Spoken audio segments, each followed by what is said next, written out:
Tabe, nu apa kareba komiu. Semoga selalu dalam keadaan sehat dan tetap semangat.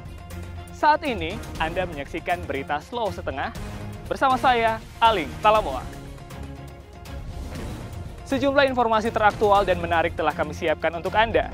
Berikut 3 berita utama hari ini. Satgas Madagoraya berhasil menyita sejumlah senjata rakitan dan bom rakitan di Kabupaten Poso.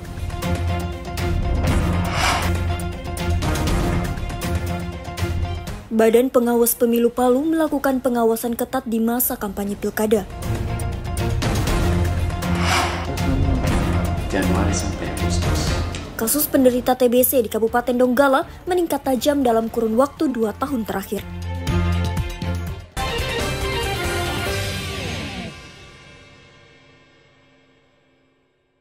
Satuan Tugas Madagoraya berhasil menyita sejumlah senjata api rakitan, bom, serta ratusan amunisi aktif.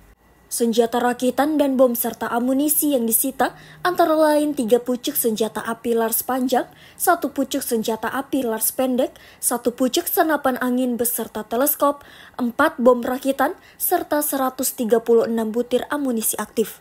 Barang berbahaya ini merupakan hasil razia di sejumlah lokasi. Adapun yang diserahkan secara sukarela oleh warga. Kemudian keberhasilan dari Satgas Madagoraya antara lain indikatornya adalah kita mengamankan dan menerima penyerahan beberapa pucuk senjata api, baik itu rakitan maupun organik. Jadi terdata ada 4 pucuk senjata api, kemudian amunisi sejumlah 198 amunisi, dan juga ada 4 unit handak yang bisa kita amankan pada pelaksanaan operasi Satgas Madagoraya tahap 4 ini. Operasi Madagoraya tahun 2024 merupakan operasi kewilayahan Polda Sulawesi Tengah yang dilaksanakan dalam 4 tahap yang dibagi 3 bulan per tahapan. Sebanyak 253 personil termasuk TNI yang dilibatkan dalam operasi tersebut. Selain menjaga stabilitas keamanan, Satgas Madagoraya juga melaksanakan misi kemanusiaan dan aksi sosial. Operasi tahap 4 Satgas Madagoraya berlangsung mulai 1 Oktober hingga 31 Desember 2024. Syamsuddin Tobone melaporkan dari Poso. Tahapan kampanye telah berjalan sejak 25 September hingga 23 November 2024 mendatang.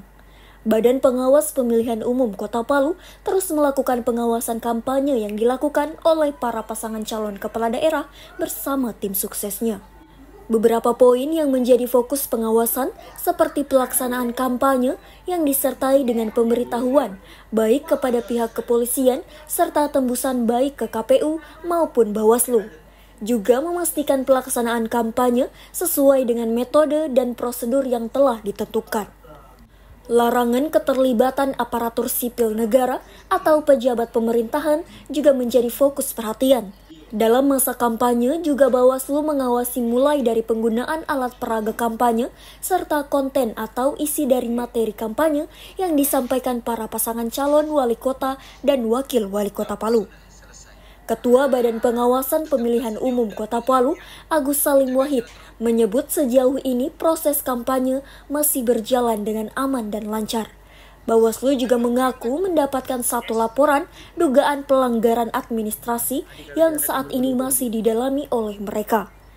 Dugaan pelanggaran administrasi, yaitu juga kami sementara proses kemarin sudah melalui kajian awal dan proses selanjutnya juga nanti kami lakukan bersama Bawaslu dan juga untuk permintaan keterangan atau klarifikasi dari pihak-pihak yang terkait misalnya seperti itu. Pengawasan terhadap penggunaan media sosial sebagai alat kampanye juga bakal menjadi fokus perhatian Bawaslu Kota Palu. Pihaknya akan berkoordinasi kembali bersama KPU Kota Palu terkait pengawasan konten yang disebarluaskan melalui akun media sosial. Masyarakat Kota Palu juga dapat melaporkan kepada Bawaslu Kota Palu jika menemukan dugaan adanya pelanggaran. Caranya dengan mendatangi kantor Bawaslu Kota Palu maupun melalui akun resminya. Syahrul Cahya melaporkan dari Palu. Harga sejumlah kebutuhan pokok di Kota Palu hingga kini masih mengalami kenaikan. Selain bahan bumbu dapur, telur dan beras, kebutuhan lain yang naik adalah gula pasir. Kenaikan dipicu stok barang tersebut kurang di pasaran. Kenaikan harga gula pasir sudah terjadi sejak 2 pekan lalu di sejumlah pasar tradisional. Di pasar Impres Manonda misalnya, rata-rata kenaikan mencapai Rp1.000 hingga Rp2.000 per kilogram. Kondisi yang sama terjadi di pasar tradisional Masomba. Pedagang berdalih harga gula naik karena tingginya permintaan dari masyarakat. Sementara itu, stok gula yang ada justru berkurang. Awalnya gula itu kita jual 17.000, sekarang sudah naik 18.000. Itu naiknya sejak kapan, Pak? 2 minggu yang lalu. Ya biasanya laku lebih banyak, akhirnya berkurang karena nilainya besar, harganya naik, jadi ya semakin berkurang pembeli. Pedagang menilai kenaikan harga gula pasir tersebut tidak terlalu signifikan. Di sisi lain, masyarakat berharap harga sejumlah kebutuhan tersebut bisa stabil. Julianus K. melaporkan dari Palu.